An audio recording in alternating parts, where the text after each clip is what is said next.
Here. Laura Carpenter, Here. Aaron Crawford, Here. Rick Thomas, Here. and Bill West. Myself, I'm here. So we do have a quorum. So let's move to approval of the agenda. Do I have a motion to approve the agenda as written? Motion. I'll second that. So we have a motion and a second. Is there any objection? The agenda is accepted unanimously. Let's go to approval of the minutes, January 10th, 2024. I think they're in your packet.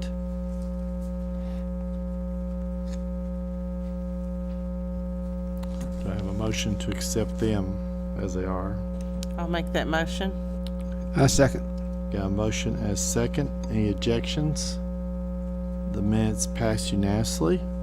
And we'll go to a toll building update from Brian Reed, Assistant Co-Administrator and the Project Manager. Hello, everybody. Been another busy month at the toll building. The exterior concrete has been completed. Last time we talked, the grease trap had been installed. We had a lot of open trenches for new sewer lines. All that's been covered up. The landings at the doors and the new patio has been poured. The covered porch has been framed up and the siding has been installed. The roof has been ordered and is expected to come in this week.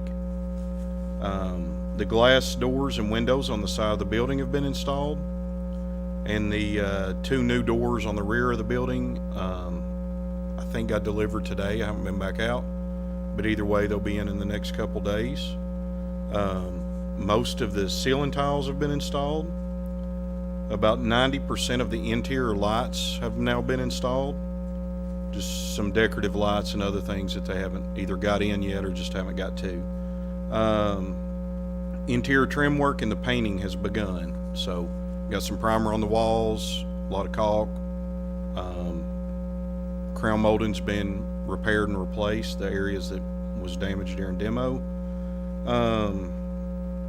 HVAC equipment, the installation of it has begun, and the floor is being prepared for the ground and buff to prepare for the new floor covering. In the last month, we haven't had any change orders or any payment requests. So. Okay. Any questions for Brian from? Okay, Brian, thank you. Thank you. I'd just like to say the project's been moving along very smoothly and professionally, and I'm very pleased. I'm very pleased with this. Yeah. Okay. Thank you, Brian, for the toll building update. We'll move on to the next item, which is a live Crossroads TV show production about Berea. Danny's going to make a presentation relative to that, I believe.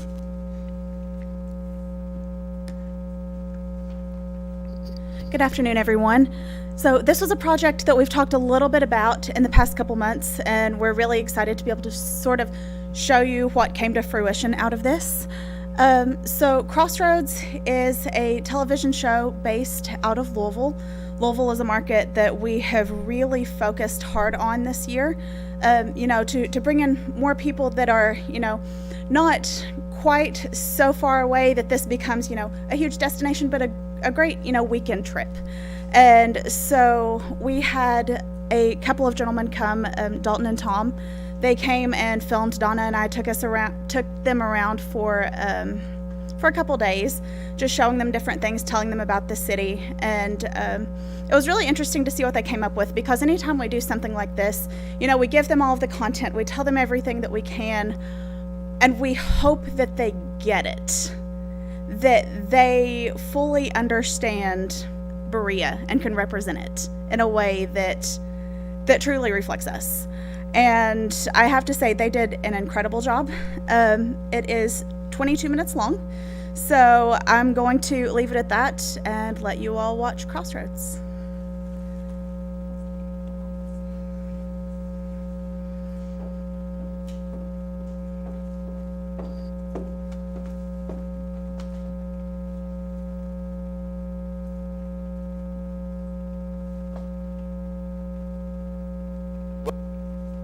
at the crossroads of eastern and central Kentucky, right here in Berea. I'm Dalton Godby, and I'll show you how art and the outdoors have helped shape this community on this episode of Crossroads.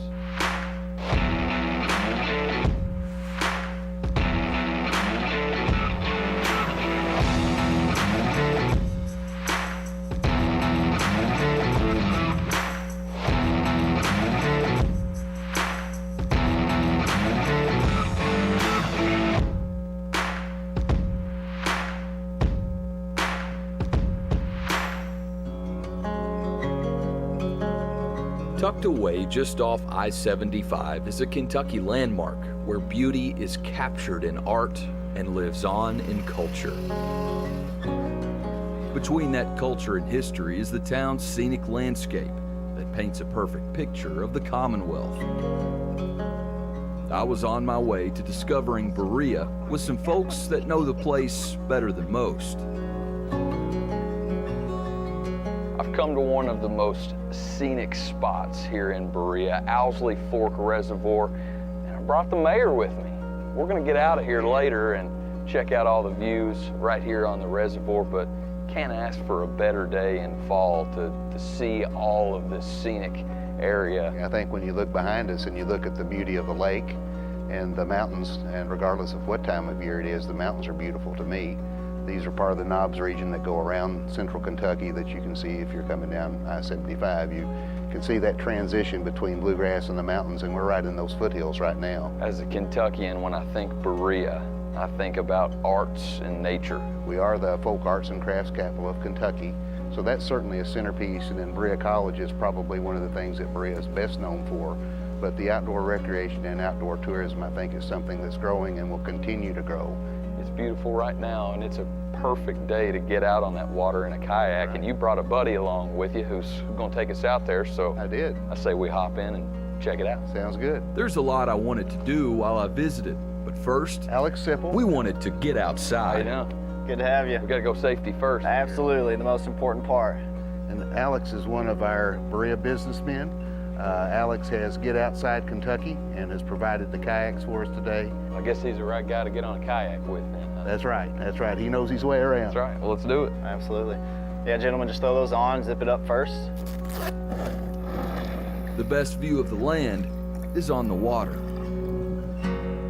No better person to kayak with than the man providing the kayaks. So, Alex, tell me a little bit about Get Outside Kentucky.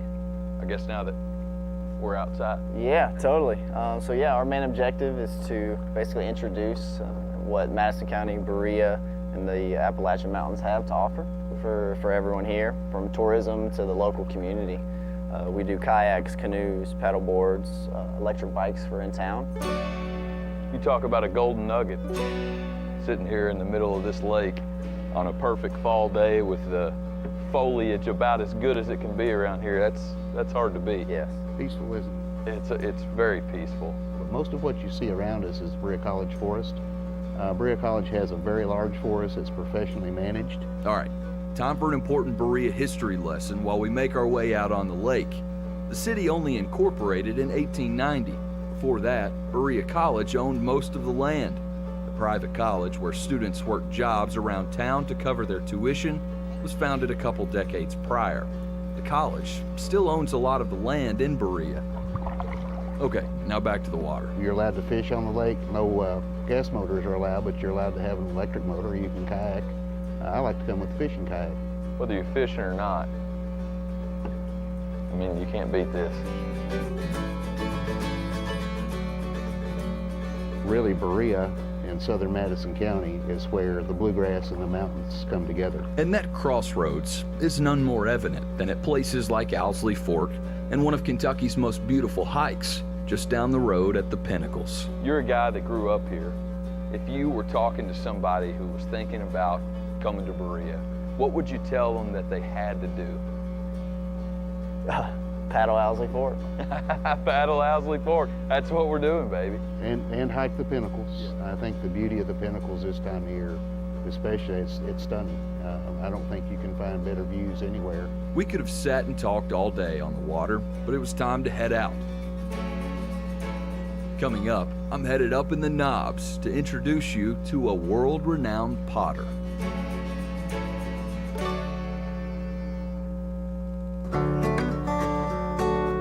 You've already gotten a glimpse of the picturesque mountains, hills, and knobs that look down on Berea. But now, I'm taking you up to someplace quiet, nestled into this holler. Tater Knob came from the deed that on the 30 acres I was able to purchase in 1989. So I just kept it. I kept the name. It's unsuspecting from the outside, but what comes out of Tater Knob is known around the world. Well, not only can you get world-class pottery on Tater Knob, you can also get a world-class cup of coffee from what I hear, Sarah, and it's pretty good. Good, I'm glad you like it. I appreciate that, but we got to get to what's going on here in front of us. Tell me what you're doing and why you're doing it. I'm throwing a pot, which is the term we use for making clay change into a beautiful vessel in front of your eyes on the potter's wheel. This is what I fell in love with when I was 18 and a student at Berea College, and saw this being done and fell in love with the view of this process called throwing. Tater Knob and Sarah Culbreth embody art and hospitality in Berea. Sarah has dedicated her life to this wheel and the clay that's spun on top. Why have you been able to have success in what you do for so many years here? Because I've worked by philosophy, not by reality. I was very disciplined as a kid and practiced piano. My parents thought that I should be a master musician, and I turned that practice into practicing clay. And that's what you have to do to get proficient at the technique, because clay teaches you how to fail. But I persevered. There's a good chance you've seen her work somewhere without knowing the hands behind the art. The byproduct of making beautiful vessels is having people appreciate your work enough that they're willing to exchange their hard-earned money for the work that you do, which allows you to pay your bills. You've got cups, bowls. How do you come up with what you're going to craft? Oh, it's a combination of both how I was trained to be functional and utilitarian, which are not the same. Function and utilitarian is that you eat out of it and you drink out of it. Hand-created work on the potter's wheel, this is very useful, and the work that we've done with the same custom-created clay that's made just for us out of clay from Kentucky. Still not sold?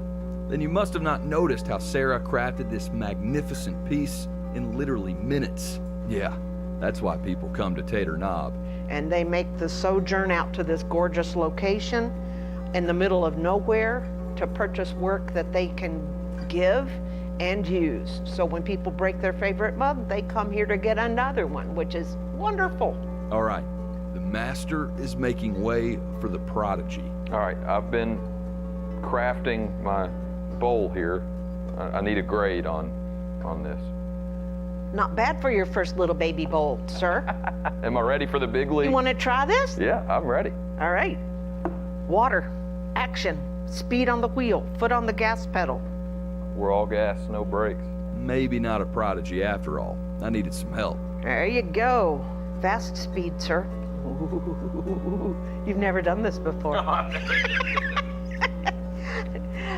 So, first and foremost, to feel earth spinning around in your hands is pretty exquisite. Yes, it is. This clay comes from Grayson, Kentucky, Paducah, and the southern tip of Ohio, and the three clays that are blended together. The Kentucky earth. Kentucky earth. And you heat it up after you've manipulated it, and it turns into something that you can use. Now I want you to push that back down into a ball. Take this hand away and push down on top. There you go. You can feel it manipulating in your fingers there. Now let go of your pressure and come away from it. Look what you did. Hey, we're getting somewhere. Come away from it gently. Stop. Oh, what have you done? We got a little bowl in front of us. Look It at looks that. like. Feel that clay between your fingertips and come on up. Come up, come up, come up, and stop. Let go. Oh, it's changed. How about that? Not bad for a rookie, but Sarah's help made the difference. Yes, sir. Good job, Dalton. Boy, this really is an art, huh? It really is an art, sir.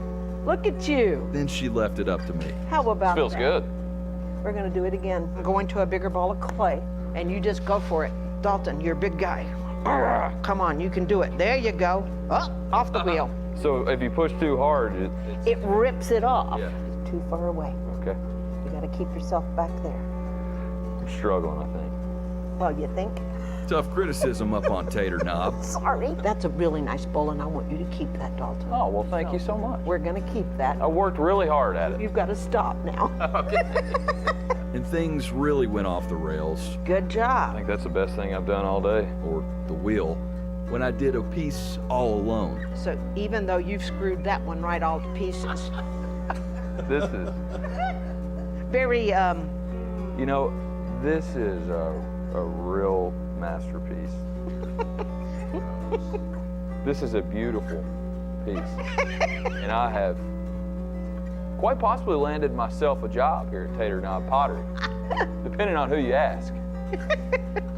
All jokes aside, this little building hidden in the woods offers an experience of a lifetime. From the bowls, cups, plates, vases, and lamps, to the front row view of Sarah and her family crafting the pottery, Tater Knob is a place unique to Berea.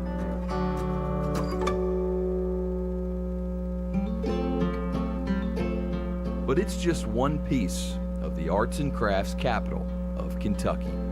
The Artisan Village in Berea is home to Kentucky's rich tradition and heritage. It's a stretch of this hallmark town with dozens of shops and stores that feature true craft.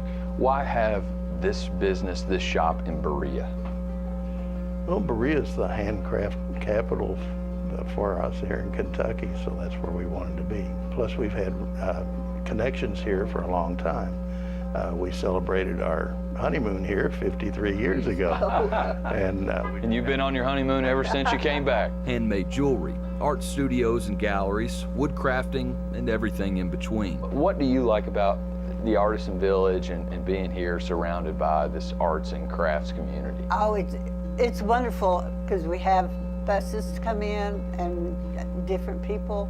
I love talking to the people about, where they're from, what they're doing. I made my way down to the Artisan Village where art is alive in Berea. We've come to the cabin of Old Town to come see a friend of mine here inside this cabin, see if I can learn a thing or two about some woodworking. Tim, how's it going, brother? Hey, how you doing? Thanks for having us today. Good to see you. Now, you built this cabin, right? Well, no, sometimes I feel that old, but no, this is a real authentic cabin of 1813. But you did build and crafted everything that we see around. Yeah, if it's wood and it's in here, it's me. If I had to pick one thing that was my signature thing, I guess it would be these snowmen. Tim Wade has crafted every nick and knack you can imagine, and it's on display and for sale right in the heart of the village inside this old historic cabin. People love my little reindeer sets. I do close to 6,000 utensils a year. This is my #1 seller. Spurtle. It's a spurtle. Tell us what you do with a spurtle. You can do everything from mixing up in a bowl, spreading icing on a cake. You flip it around if you're wanting to do cupcakes and do the ends like for a cupcake. Stir fry, chop up hamburger meat. Basically, if you're only going to have one tool in your kitchen, that's all you need. That's all you need. Come get you a spurtle. Yeah, come get you a spurtle. And then I made this for my wife, peanut butter now. Oh, see, it's longer. Yes. Get down there in the bottom of the jar. Way down in there, yeah. These little mom and pop shops like me, you're talking with the individual that makes your item. People come to Berea because they want the experience. They want to envelop themselves in the art experience. We have everything from glass blowers to jewelry makers. We have people that does quilts, a wide array of different items. Well, I'm very thankful to be a part of this community, and I'm very humbled every day when people come in and take my stuff out the door. Well, it'd be a shame if we didn't do some hard work, so let's go see what we can Well, get into. let's see if we can't make some sawdust. All right, Tim, we're gonna take this blank or this billet, and it's gonna become a snowman that we Yeah. saw inside. Absolutely. We've got the lathe you're gonna be turning here with this bowl gouge. Yes. And showing us how it's done. Yeah. Let's get started. All right. Now tell me the technique you're using as you go about this. Okay, it's called riding the bevel. This has a bevel on it. You basically just want to ride it so that you can get a nice, smooth, clean cut. Now I'm gonna make a series of passes here. This first one's gonna be pretty crude, and each one will get a little refinement. And you're kind of doing this by eye right now. Yeah, you just kind of see it in your head and just kind of make it happen. I'm gonna cover you up with chips, sir. I got that man glitter on. Yeah, there you go. This is getting a little shinier. Yeah. Shine is good. Shine means I don't have to sand as hard. Now, I know you said you didn't see yourself as an artist, but I think what you're doing right now is true art. Well, thank you. I appreciate that. It's just, really, to be honest with you, it was just a hobby that got out of control. So this is kind of the tool you use to really touch things up. Right, just to kind of give it that extra little detail. There's one thing that I do on all my snowmen, and it's called burnishing, is I basically get sawdust left over from where I turn, and I burnish it. And tell us what that does. That slicks it up and makes it shine and shows up any imperfections that I would have in it, and it makes it ready to seal. Okay, let's see what he looks like here. So there he is. There he is. Little snowman. And that's slick already. Well, thank you. That it needs a little bit more sanding, but you know, for a quick one there, that's just. I'll probably throw him back on and sand him some more. And you'll crank several of these out. Several hundred a year. I've got these on every continent of the world, including Antarctica. The Artisan Village is where art and Berea itself come to life. Coming up, What's your favorite place to eat around here? I've come to really, really enjoy honeysuckle. That's where we're going next. outside the building at Honeysuckle Dining and Bourbon House, this place doesn't look like an ordinary restaurant.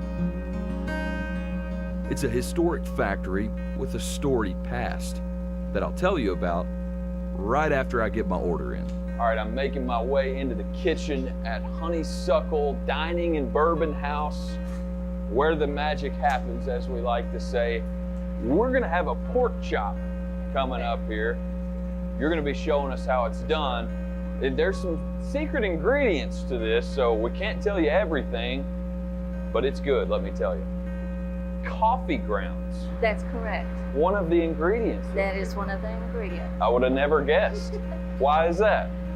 Well, we wanted something different, and so we did a lot of research, and this is one of the ones that we felt like would be completely different from anything that's local. Whether it's here in Berea or even in Lexington. When you come to Honeysuckle and order this dish, you don't just get the pork chop. It's served with some specific side items as well. So we have a goat cheese mashed potato and a homemade collard green that will come with the both of them. In the prep of this, what all are you gonna go ahead and do for us? So we go ahead and French our pork chop. This is a Berkshire pork chop. And then we are going to just crust the edge of it, just like this. You'll leave the front and the bottom just like that for a good sear. Just kind of pat it down and let it do its thing for a second. The food here is described as Southern cuisine with modern and worldly flavors, and it looks good. Once we flip that over, we're gonna hit it with our homemade compound butter right here. Throw it in the oven so that it gets a nice even cook on it, nice and tender in the middle. That storied past we mentioned started in 1922 with Churchill Weaver's Loom House. It used to be Churchill Weavers. All right, so they did baby blankets, they did neckties for men, they did scarves for men and women. A piece of Berea history and its origin still alive and well in this factory turned restaurant. This pork chop's starting to look good. What else needs to be done? So we've got it seared on both sides. We've got our homemade compound butter. Now we're gonna go ahead and throw it in the oven, cook it about 375 for about 10 minutes in there. While we're waiting on that, we are gonna go out to the bar and see if we can get a little something to drink while we wait on it to cook. D West, Bill and Mary Ann's son, takes care of all things bourbon. What do you have in store for us? So first off, we're going to make the Haypenny Fizz. That's going to be with a rhubarb-infused gin that's actually made by Town and Branch up in Lexington. What all is in that cocktail and how do we make it? Yeah, so it's a relatively simple cocktail. It gets a little tricky when we add the egg white, but it's going to be rhubarb-infused gin, some fresh squeezed lemon juice, simple syrup, house-made strawberry syrup, and egg white. Let's get to it. What's our first step here? So first up, you want to take your gin, and we're going to pour 1.5 ounces into your jigger. Right down the line, 1 ounce of lemon juice, 1/2 ounce of simple syrup, then you have strawberry syrup, and then egg white. Egg white. Don't let it scare you. Give it a good. There you go. That should be good. All right. Then you just want to break your tins. Perfect. You got it. All right. We're going to add a little ice. And we're just going to strain into this highball glass. Look at that technique right there. Just top it with club soda, and you should have a nice white foam that forms on top. 10 out of 10 if you ask me. I'm gonna have to start declining jobs in Berea if I keep up this work. What's this cocktail called that we're gonna be making? So this is the Kentucky Winter Buck. It's probably one of my favorites this time of year. Another great simple cocktail that you can make. It's fresh strawberries, some lemon juice, a little simple, great bourbon, and ginger beer. Kentucky Buck. Let's get to muddling. Yeah, so first you want to take 2 strawberries, and if you want to pour 1.5 ounces of bourbon, and then I already got you set up with 1/2 ounce of simple, 3/4 ounce of fresh squeezed lemon juice. And we're going to muddle that really good. And we're just going to add some ice and give it a good shake. You're a seasoned professional by this point. I made some good drinks and quenched my thirst, but my time in Berea was coming up. Oh, that's good. Well, I've got a pork chop waiting on me, so I'm taking my drinks and I'm gonna go eat. Well, there's a reason they say Berea is the arts and crafts capital of Kentucky. And I've had a pretty dang good time exploring this place. 1 coffee crusted pork chop for you, sir. Thank you, Travis. And the food looks pretty dang good, too. I've got a pork chop to eat, so I'll see you next time on Crossroads.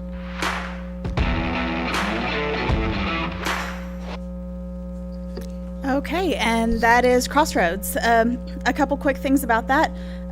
This did air predominantly in Louisville, so our target audience. And while what you have seen is the 22-minute version, there is actually a couple different 3-minute versions and 60-second versions as well. What they do, because this is from a news station, is anytime they have open air time, they will slip these things in. So they might throw in the 20-minute if they've got extra time, or if they've just got a few minutes, they'll throw in the 3-minute or the 60-second. Any questions? Danny, I've got a question as far as in the future at the toll building. Can we show something like this on a loop on a video screen in the toll building? So that is something that we have talked about. We do have a copy of this, so I don't see any reason why we couldn't do that from time to time. Absolutely. I mean, I was able, once they sent it to me, I was able to download it straight onto my computer. Well, what I heard in that video several times was the word experience. And a good job, whoever did the script for this and kept using that word experience.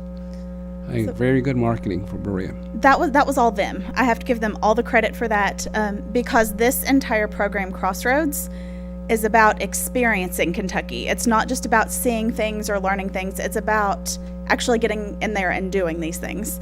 So when RPM came to us with this is actually part of our media package for the year with RPM. When they came to us with this, that was one thing that we really discussed, is how we can show the true experience of Berea. And I feel like they really nailed it.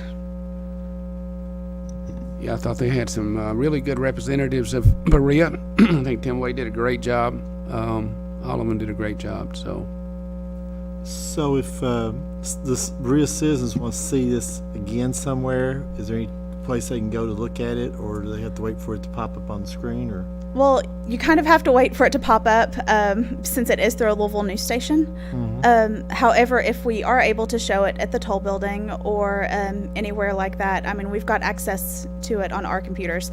It's an incredibly large file, so it's not something that we can just put out there. Mm-hmm. Okay. Thank you. I thought that was wonderful. I liked it because I felt like I was somewhere besides Berea. You know, when I think of Berea, I've lived here 59 years, going to be 60 soon, and it was always Boone Tavern, Berea College, Old Town, Pinnacles, and to me, I was just really happy that we're featuring different artists and different businesses, and I just think that would be something that was wonderful.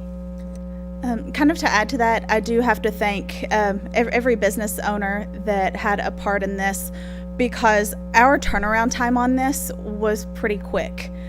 From the time that they scheduled us, I think we had maybe a little less than a week from the time that they told us when they were coming to start lining all this out. And people really stepped up and really, we're ready to showcase the city and showcase what they do. And we could not have done any of this without them. Okay. Any other? I think in a 20-minute video, it's amazing how much they captured of Berea, and I'll say it's a great job on it, and I think it's awesome for our town. Love it as well. I think it captured everything that we wanted it to capture, because we talk about this all the time, how Berea is not just one thing anymore. You may come here for one thing, but we have taught so many people around our communities and our states that we have so much more to do than just one thing. So we've really educated and experienced people into other things to do, plan a little bit for many, many things while they're here. So they're experiencing more of Berea. Like Laura said, there was a time we were very limited on what we did promote all the time, but now we're so open door with it that we have a whole new audience that we're feeding and inviting to Berea. So we're doing more to show off our city and the hidden gems that we have right here with us. I think Dalton did great. Danny and I sat down one morning after we knew when they were coming, and we had 15 minutes and we already knew what we wanted to highlight and show. And if you didn't know that, you wouldn't have been able to plan and pull all this off. And Danny did great getting out with the merchants in Old Town and explaining what we were going to do and how we wanted them to be. Sarah gets all the kudos. Great job. She's hilarious. We thought we were going to really explode trying to keep the cat and the dog out of the film the whole time. And my legs got worn out by pushing the cat back all the time, And then the dog starts going over Sarah, So it was a great job, great fun for us. And we had a blast out at Owsley Fork where Danny fell in the lake. And we had water back then, too. So Kevin Howard needs to see how much beautiful water we had back then before we hit the drought. But it was a great experience for us as well, and I think Alex Sipple did a great job, and Honeysuckle did a great job, and they didn't leave out a piece that we filmed. They really used everything that we did, and that's very unusual because most producers will cut 50% of everything out. So we were pleased, and I love it. So I hope you enjoyed it. We wanted to show it today so that you can see and feel a new feeling, like Laura said, for your own city right here in Berea. So thank you, Danny. Thank you, Danny. So moving on, we have our Berea Tourism Website Update slide presentation. That's a mouthful, by Becky Brown. Good afternoon, everyone. I love that video. What a great representation of Berea. Today, I'm going to be sharing with you 2 pages on our website, the dining page and the accommodations page. These are pages that Danny designed and started, and I've continued adding to and editing. We're going to start with our dining page.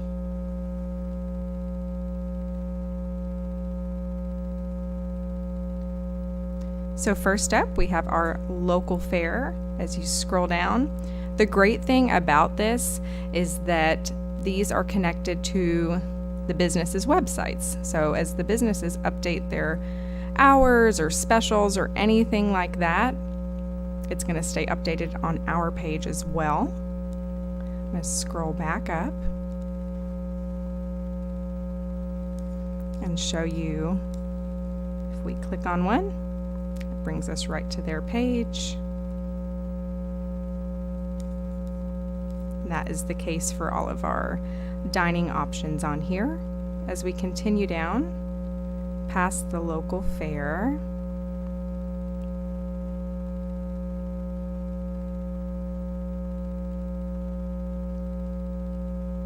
you will see our well-known favorites. For these, if you click on them, it brings you to the map.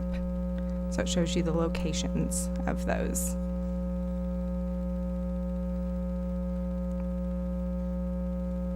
This is live. You all can check it out. I think this is very user-friendly. It's going to make it very easy on people when they go to see where they should eat in Berea. Does anyone have any questions about this page, or would you like me to scroll to a certain spot or anything? All right. Next up, we have our accommodations page. This one is still in progress. So up first, we've got our hotels, lodges, and inns. Again, you can click on each of these.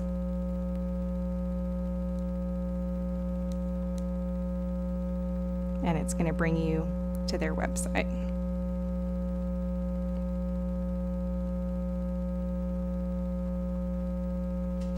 We've got our campgrounds and unique lodging.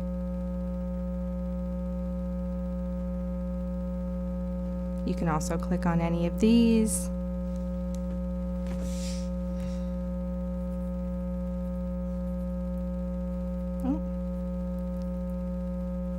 We'll continue down here to our short-term rentals.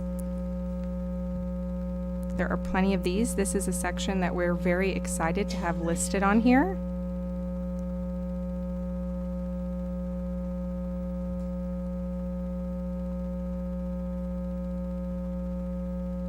I know I'm going quickly. We've got a lot to show. There are lots of options of where to stay in Berea.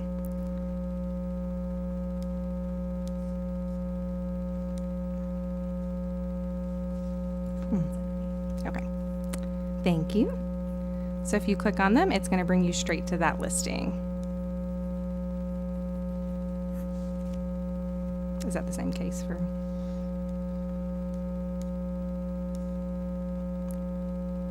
If you click on the words underneath, it will bring you to the website of that particular business. Do you all have any questions for me, or would you like me to scroll to a certain section?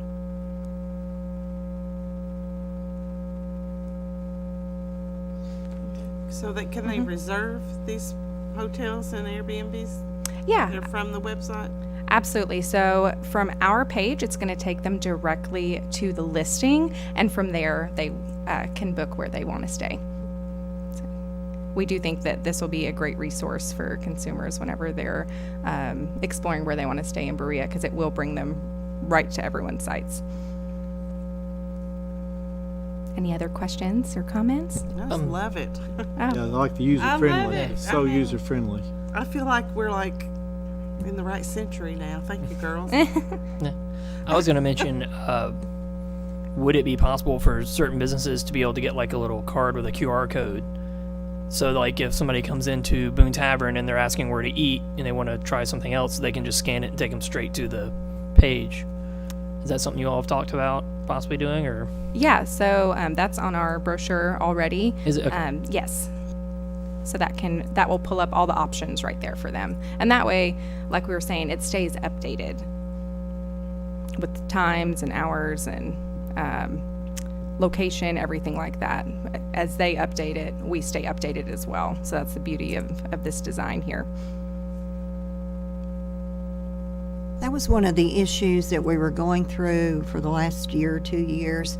Danny spent more time updating everybody's information on our side, so this is a great time saver on our end to be able to keep the web pages, the lodgings updated, because the owner is now responsible for updating their own changes, and we're not, tied up trying to do that all day long with all the changes that were coming in. So it's been a great time saver, and it is super friendly. So I think it's awesome. You guys did a great job. Thank you. I love it. I'm like Laura. I feel like we're in the new world now. So. Do you guys have any other questions or comments for me? Where do you go to get this? So this is going to be on visitberea.com. The accommodations one is still in progress, and the dining one is live. But if you go on Visit Berea, you'll see at the top here we've got our dining tab, and then you can go to stay for the accommodations. Becky, on the Berea City website, is there a link to visitberea.com? Yes, there is. Where's it? Do you know off the top of your head where it's located? Okay. So there is a tourism page on the city website that links to our site as well.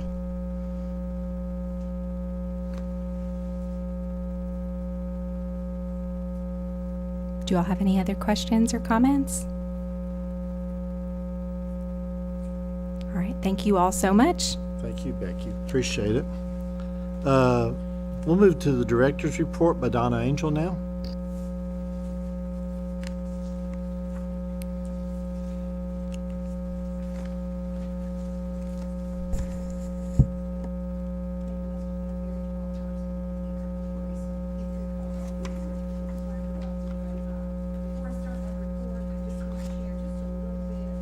Share a little bit of information on the Crossroads TV show, because Rick loves all of the data that came to that. So I quickly got some info that I wanted to share. It really was a great video, and as Danny said, and Nancy follows this a lot with all of the travelers that we get from the Louisville area. So it is a wonderful area that spends lots of time here in Berea with us, and a very high dollar ticket that comes here as well. So some of the data that I wanted to share with you was through Connected TV, we had 102,647 impressions with completion clicks of 101,289. So it was an almost 100% of going and watching the video all the way, the TV show all the way through. So, and all the clicks that go with that. And then on the news, as Danny mentioned, they were running that, every time that they could in 3-minute interims. And on that, we averaged 143,687 impressions. And video completion rate all the way through, not the rate, but the completion was 130,762. So that was amazing on that piece, with a click rate of 91.01, which was incredible, never happened before. So it was certainly a well worth its advertising and marketing of Berea, with great results that backed it up. So the paid advertising on that was very, very good. I'll go right into advertising. First thing on my list here, we all know this, we've been voting for like 3 weeks now, so we've got another week to go, so keep up the pace. But with USA Today and Newsweek, both of those, we are now currently being in the top 10. As of last night, I think we were number 6 in USA and number 9 in Newsweek for being in the top 10 of the best art town scenes in the United States. So that, we were up against some pretty tough competition. USA Today was a little bit difficult to navigate around on the voting piece until you learned how to get there. So, but I think we've still done remarkably well, and win or lose in the top 5, it's been a joy to watch that and see where we've come from and how we're recognized all across the United States. So we're very proud of that. Today is Valentine's Day, so in your packet you will find a flyer, not in your packet but loose, that Becky has worked with the local communities in promoting different items for shop local on Valentine's Day. So it was a great success, and we feel like the town has done really well. It's been super busy all over the place today, florist included and everything else. But we were pleased with the turnout of everything that we had calls on about sale items going on at the local shops here and all. So thank you, Becky, for doing that. What I wanted to cover is we get more calls every day about what's going on in Berea. There's nothing happening. There's nothing going on in Berea. What events, you know? So I don't know how we're ever going to get across all the events that we really do in Berea, not just through tourism, but through every business that is here or every entertainment segment that we have. So what I wanted to do was just highlight, and this is just we're February into the year. We're not even anywhere close into the year. But I wanted to go through some of these just to list publicly the different events that we do host and have going on in our city. February is, of course, shop local for that, for Valentine's Day. March, Liz Todd will roll out the Enchanted Spring Learn Shops, which is always a great success, and she has a wonderful teacher that is doing the Derby Fascinators again this year, and that was a huge success last year. So we're excited to see all of that back again. We'll go right into April with normal festival or learn shops period that will continue on. We had asked years ago that we start doing learn shops every month, so we've done that and kept up a great pace. Thank you, Liz, for doing that. In April, we will also team up and partner with the Cumberland Seed Commons Spring Convening, a convention that is here in Berea for the second year. Danny, Robert, and Ted in our tourism department from last year. We were great partners with Mr. Emery on that, and we enjoyed that as much as they all did. Great seed swapping, got great literature that was on site, and people from all over the U.S. that came to participate in that workshop as well. So they'll be back in April, and we're certainly proud to work with them again this year, as well as Berea College and Boone Tavern. Our KEDC classes will roll over a week. We thought they would wrap up in April, but due to a cancellation, we will be going on over into May for that. And then that will probably wrap up our educational workshop classes that we've been doing, and have truly enjoyed doing those and learning a lot of new people across the state. And it's been a great benefit to our schools. Our teachers have been just really very responsive and very excited to be a part of that all across Madison County as well as the state. In June, we will roll out the L&N train show with car show, antique car show that Will's going to work with us on this year. He doesn't know it, but he is. Just kidding. And this year, he is going to work with us this year. I'm not kidding about that. But Berea College will also be working with us on the L&N Day event as well. One of the things that we talked about in January in our meeting was doing more partnerships and teaming with more groups that we can make a bigger presence, a citywide event instead of a solo event, and different things like that we can work more collaboratively in many, many ways. So they too will be joining us on the Log House grounds up there with a small art fair, and behind Boone Tavern they will be hosting some small pop-up shops back there as well on the same day that we have all the traffic that drives into Berea. We get to keep them here for a day, so that will help everyone. June through September, we will start kicking off our pavilion concerts again, so they're always nice to have in our community on a Saturday night. We welcome that. In July, of course, will be our Berea Craft Festival, which is a huge draw for Berea, and again, going back to our arts and history, That is a 43-year-old event that we have been doing, so it will be wonderful, as it always will be. Danny will be leading the craft festival this year, so she's working on that. In January started, so everything's booming and coming along quite nicely with that. July will also hold our farmers market. Our Berea Farmers Market will be 50 years old in July, so we will be hosting at the pavilion, partnering with them to celebrate their 50th anniversary here in Berea. So we're excited about that piece as well. And then also in July, Liz will be rolling out her Festival of Learn Shops. We'll take a break right after the Berea Craft Festival and breathe a week, sleep for 2 days and get off our feet.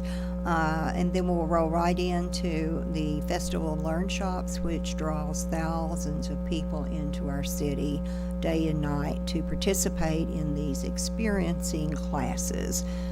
Tim Wade said it best, people come here for the experience. We're one of the cities that still have so many working artists, and people love to be a part of that. You can see arts and crafts sold in every shop here and there, Paducah, no matter where you go, but are you finding the working artists live in their studios today? So that is something that does set us apart from other cities, and we take great pride in that as well. August, we will lead into the Berea Celtic Festival again, which always draws a nice crowd to Berea. September, the Chamber of Commerce will host their Spoonbread Festival. October, the city will go into the National Tree Week celebration again. November, we'll wrap with Shop Small Saturday, which is always the biggest shopping day in our year, on that Saturday following Thanksgiving. So we'll be definitely doing that, as we always have, and then again doing our Mayor's Merry Mingling event, which continues to grow and be well respected year after year for that as well. So those are things that don't know how anyone can forget those, but those are great things that we're known for, and we continue to host in our city and carry on such wonderful historical pieces that make us for what we are. The motor coach, I want to announce that Nancy and our new motor coach group tour planner, Emily Reynolds, will be joining us on the 20th next week, I believe it is, and we're excited to have her with us. Emily comes from already a city government background with us of 5 years working in the utilities division. So she has handled a lot of their community outreach pieces and their special events that go on, as well as many other things. So we were blessed to be able to receive someone that already had experience in a lot of the things that we need. So Emily and Nancy will right away, in about 2 weeks, hit the road to a conference, a motor coach conference in Indiana, I believe. So we're excited about that. They will go this year in hopes of booking coach buses for 25. Right now, what we'll receive this year, most of those we would have picked up last year through conversations and conferences that we thank you for, that we get to attend through our ARPA funding last year. That was a part that we did get to do more motor coaches conference tours with, and we still have some funding that we will continue that with, hopefully in August this year, for another tour, motor coach tour that we'll be visiting with the conference folks on that as well. I loved what Miss Mattingly said in the video. She commented on how much she enjoys talking to the buses when they roll in. I think we all do, because we're all Southerners and we love where we live here in Berea, and being Appalachian driven, our city is set apart from many other cities in that area. So I think the friendliness and the charm that we offer and we receive, if you look back over the year, how many magazines wrote about the friendliest city, the most charming city, the prettiest city. It went on and on this year of how many great magazines did compliment Berea Berea on all the outstanding things that we have accomplished as a team here. We also, just keep you in the loop on the roofing for the cabin. We do hope that they'll get started on that next week. We had anticipated that this week, but we did not.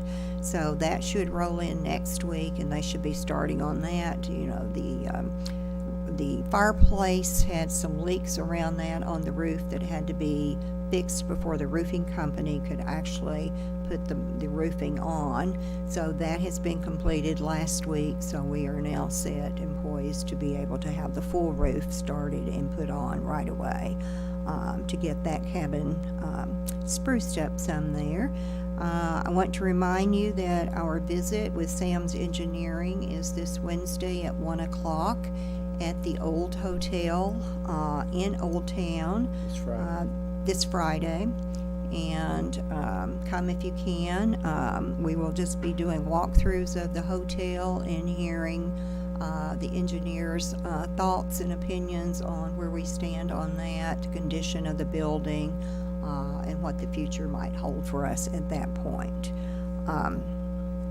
The amended budget, we will go before the Finance and Audit Committee on February the 20th, next Tuesday night. We'll have a work session on our budgets to go through everything that the whole city has put together for approval on that. And we will go from there right into City Council for the first reading on the budget as well, with the second reading of the budget to be approved on March 5th or the next following City Council meeting. I don't expect anything there. The City Council have been wonderful to work with, and we appreciate their cooperation greatly. The trolley, we should receive, we had some adjustments to make on the trolley. They'd put the wrong picture in on the trolley that we wanted, so the contract and the trolley will be sent back to us probably tomorrow. So we are ready. The mayor and city council, or city attorney, of course, will be reviewing the contract, as well as us. But we are ready to move forward on the purchase of the trolley. We had a $5,000, I think we talked about it in the last meeting, I can't recall, but there was a $5,000 increase on the chassis of that, because we went from a 23 model that was bid last year, so now we're looking at a 24 year. So you had an increase on that piece there as well. But other than that, nothing was mentioned.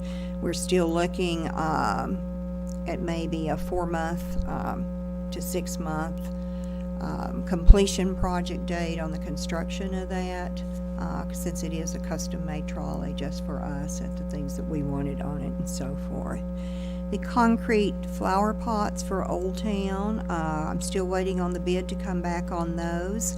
I don't think we'll be able to purchase those in the amended budget cycle, but we certainly can come July when the new budget goes in there, because we will add that in there to be able to, we talked about in our last meeting where the wooden boxes are more, probably better to do concrete all the way, retainability, sustainability for the future, than it is to continue to build the wooden flower boxes. So those will be pretty, and we'll be glad to get those, but I'm not sure that we'll get them in this year. We always get our flower boxes, our beautification for spring and summer. We get that out around Mother's Day, because that is really when the tour buses start rolling back into town and visitors start hitting us. That week is really, really busy, so we always want to look our best at that time, and so forth. At that time, we'll also be putting up our new street light flags and our new banners for the open signs for our merchants in Old Town as well. They are, as you know, we showed those at the last meeting, and they are quite pretty and attractive, so we're really excited about that piece as well. So that's what I have, and I will take any questions that you have on anything. I know you said that you get a lot of calls saying there's nothing to do in Berea. I'm just curious, are the calls, are they from local people or are they from visitors? Because I'm a little surprised because having the Airbnbs, the majority of my guests, I'm going to say are 50 to 65% are returning guests. That they are coming back for a tater non-pottery, they're coming back for the college dance, they're coming back for your workshops, they're coming to Boone Tavern. So but my question is, I mean, if it is local, are they saying, you know, we need some more activities for our youth, which is not our job necessarily as tourism, but I would just like to know if you're getting that call a lot, just kind of, is it? It is our locals. Our locals really, I'm not sure, we talk about this all the time of how we can communicate better. We've been doing this for 4 years now, trying to keep the community calendar glowing. We beg people, submit your events to us so we can put it on the tourism's calendar, so the community can go there and look at all the things that go on every night here or every Saturday. So I'm not sure how we are ever going to get it across to everyone. Just check the calendars, you know. The library puts out a great monthly calendar as well with all the events that go on. I do believe, Laura, that our locals want more local activities. I think we're doing a great job in the spring, summer, and fall, but then we go into winter. I know Danny got calls and I got calls about what's happening in January and February. Even the writers were reaching out for things that, not just us, but everywhere maybe, that they needed more live things going on in the dead of winter as well. The reason I asked that is because growing up here, my grandfather actually hosted a teenage club back in the 60s and the 50s. And of course, you know, getting somebody to do that is because he did it on his own time and Friday and Saturday night. And there was no drinking allowed, no fighting, you know, he had strict rules, but that's where they hung out, you know. And I've thought when I grew up and Bruce grew up, he's walking in, we went to the city pool, we went to the Mad Hatter, we went skating, we went to the movies. And that is something that, you know, I think that are still here, that we still do, you know. I mean, the skating rink is probably 60 plus years old and it's still here and very viable, you know. So, and when I get out and about, especially in the summer, and I mean, I can't tell you how many concerts I've ran into, you know, and how many outdoor movies. I mean, so that's why I was just a little bit, you know, I love to hear the negativity because that's where we grow and that's where we make our good decisions. And I think we are, kudos, we are getting more public and opinions and making our city great. Yeah. It takes everyone spreading the word about all the things that we do have right here in our community that sets us apart from other areas. And again, we invite everyone in the community to submit their events to us. They just have to go to our calendar on the tourism website and submit their events that they have going on. And, you know, it's just a tool that's there and open for everyone. So, good question, Miss Laura. Anything else? Okay. Thank you, Donna, for Director's report.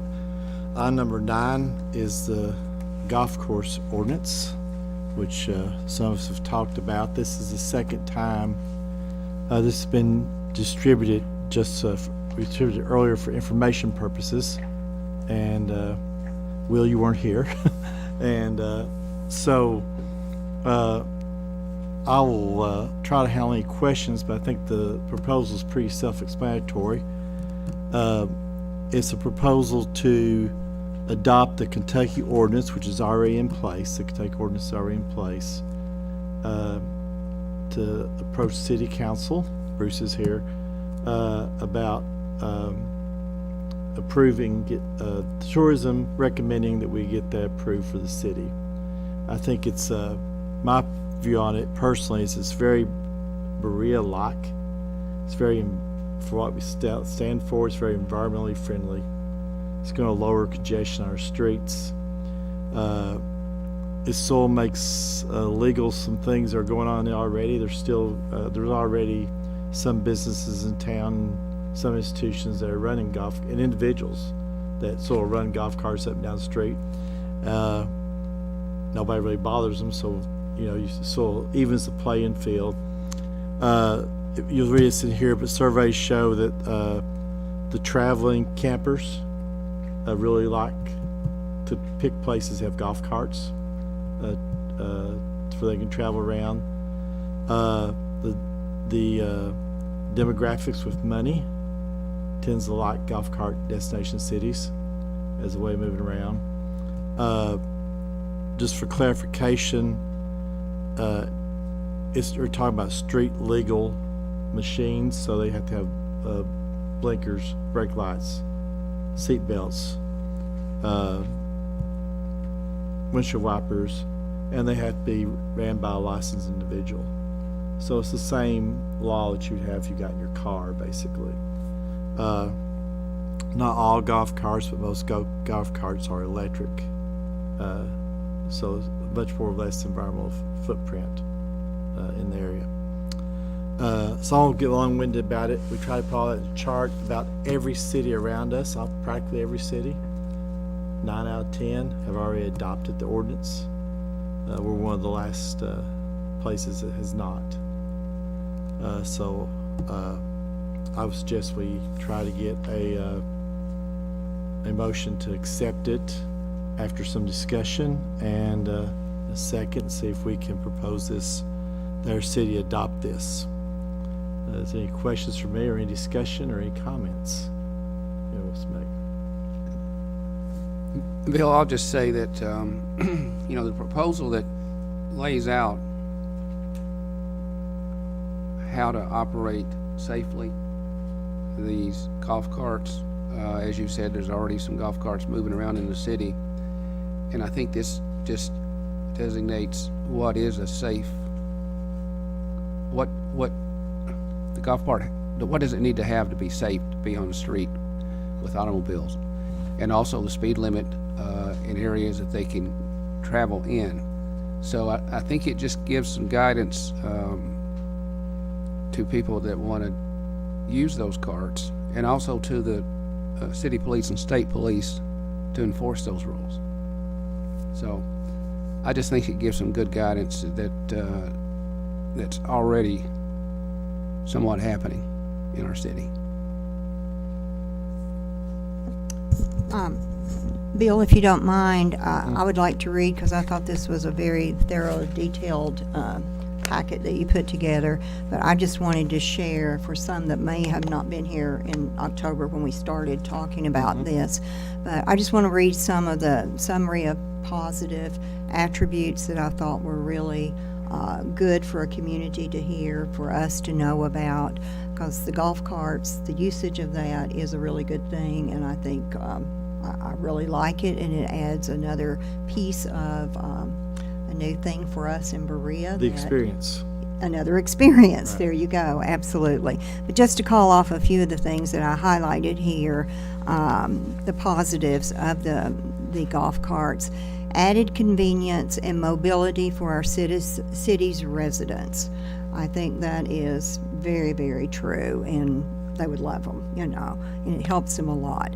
Lowers our residents' transportation cost, provides our citizens with a quieter and cleaner environment, which we all want for both today's citizens and tomorrow's citizens and our children.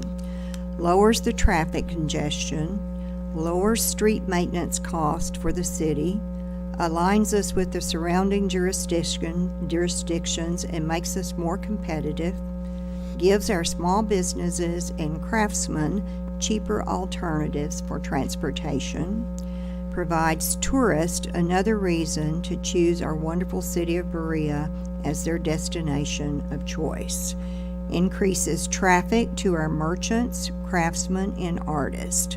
So I think those are all really well defined and really are an important piece for using a golf cart in our community, and to continue to grow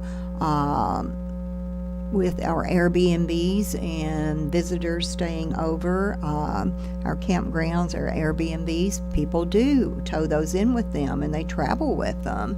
So they look for the spots in the cities today that offer that activity where they can use that. So I think it's very good. Thank you for putting this in here. Have we spoken to other cities that have them? Has it become, the good and the bad? Yeah, I actually got it's not a Kentucky city where it started. I actually got the idea of Esto Island. Is when I was first exposed to it. I was down there almost yearly for a few years at a friend's place, and the island is, the whole island is golf cart, what they call golf cart friendly.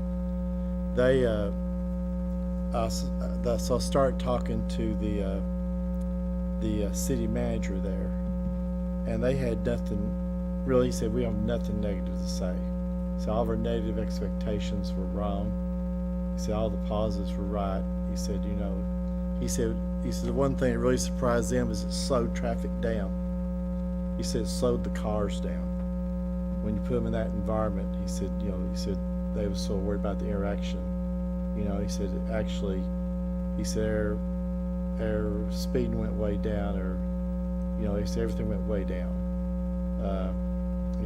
They're very pleased with the outcome with it, and we've went around and talked to those we talked to local, and actually in defense, full disclosure, I didn't do this. Sherry Dillon did this, so she gets credit for the work. But we've went around and talked to these people, and generally positive reviews. Like, I know that we are owners of a golf cart, and we bought ours local because we try to buy local. Like at their campground, can you legally drive that, or is it? I mean, because I know it's There's 35. a 45 mile an hour speed place between the campground and town, his campground, and this is the way the Kentucky ordinances wrote. Even though we do have golf carts traveling that area right now, but the way the ordinance is wrote is for 35 mile an hour. So that's illegal. Streets. I mean, Right. because we don't go out that way. Right. It's just for 35 mile an hour or less streets, and that's the ordinance as written by the state of Kentucky. And the way I understand the reason for the Kentucky ordinance, Laura, is that there's a bunch of towns that's doing this, and everybody had their own rules. And it was confusing, like especially the state level police, like, we don't know, we can't keep up with 52 sets of rules, So the state needs to have a rule, and then the city can adopt it or not. And that's what has happened. The state's got this ordinance that's in here, and you can, the city can choose, each local jurisdiction can choose to adopt that ordinance or not. So we could adopt it to where they would be allowed to leave the campground? No, not on 45. No streets above So it's 35 miles. 35, which is or less. most of Berea, and most of Berea has sidewalks too. We can go, we can Well, bike. then this is for street legal. That would be a city choice about where to allow golf carts. Anywhere else is like it is now. This is just for what makes it legal to run. It's not really golf carts, it's carts at this point. But what makes it legal to run that type of machine on the street, So if you say you can run it someplace else or down a trail or something else, that's a whole different, set of something the city would have to decide and do. And all we're suggesting at this point, and we could do that, we could say we suggest to the city that they allow them here. That's a different subject. Okay. What we're doing is suggesting the city adopt this ordinance, and which will basically lines us with the other towns. Okay. So.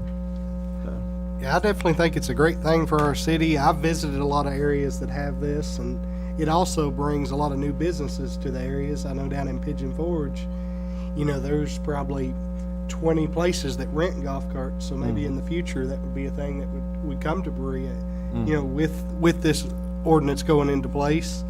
And I see it firsthand. Most people travel with RVs. Behind the RV, they're going to have either a golf cart in the toy hauler, or motorhomes will be towing a trailer with one behind it. So I think it's a very positive thing for our city, and hopefully bring new people in, and I think it's great. I'll read off the cities that have passed it and counties, because they're all around us, as Bill said. Garrett County, Irvin, Winchester, Danville, Boyle County, London, Paris, Georgetown, Frankfort, Boone County, Bowling Green, Augusta, Shively, Lawrenceburg, Bellevue, Fort Thomas, Independence, Central City, St. Matthews, Shepherdsville, Dawson, Springs, and Flemingburg. So we Donna, do just have point some that out. comparative The cities. way Sherry differentiated that where it says county, that's the jurisdiction that adopted it. So where she says like, some county, the county has adopted it. So if there's less than 35 mile an hour streets anywhere in the county, and some whole places county. the city has adopted it. So it's different jurisdictions have chose to adopt it. That's why you see in counties in some places and cities in other places. Very good. Well,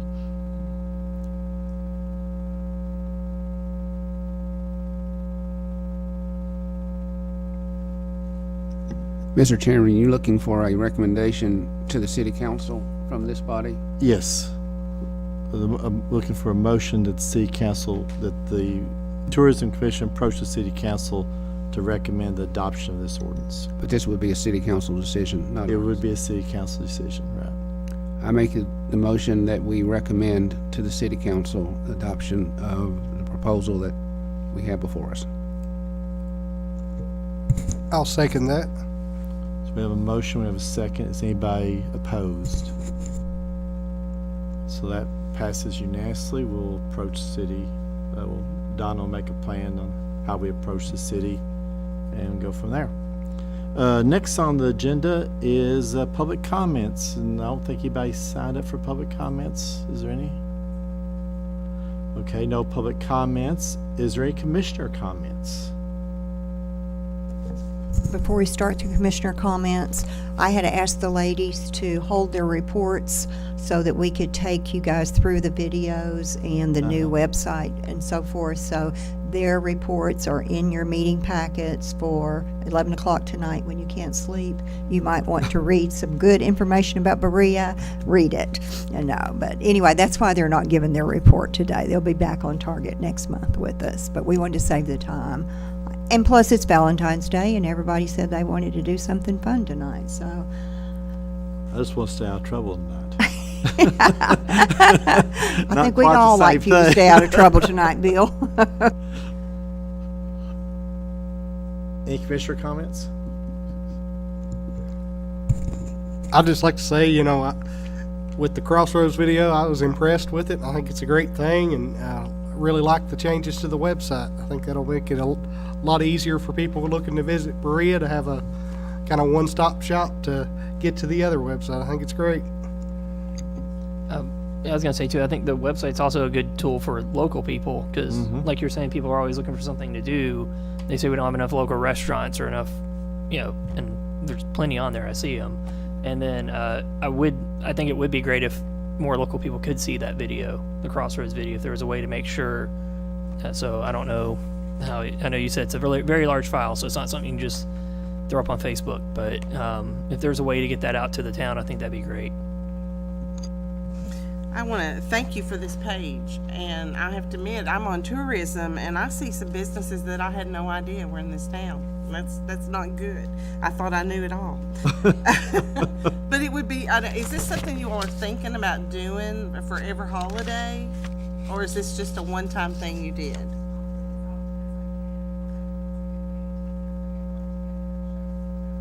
I think so too, and if you got it down in tourism, if you got people pick this up and see it, I'd like to have the telephone number and the address if you've got space for that.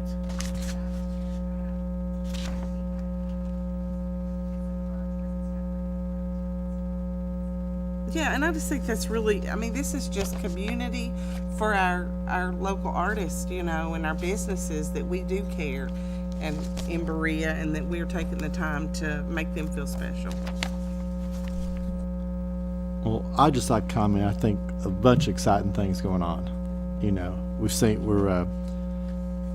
seeing sort of growth across the board. We're getting to measure results. Those results are showing constant, steady growth. Which I think is exciting.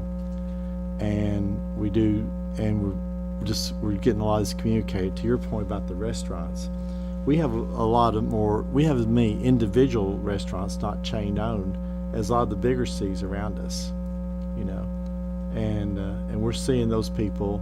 What we're seeing is those people come from those towns to here, you know, so we get to be a destination place to eat, you know. So, you know, if we can add a few more of them and keep building that will.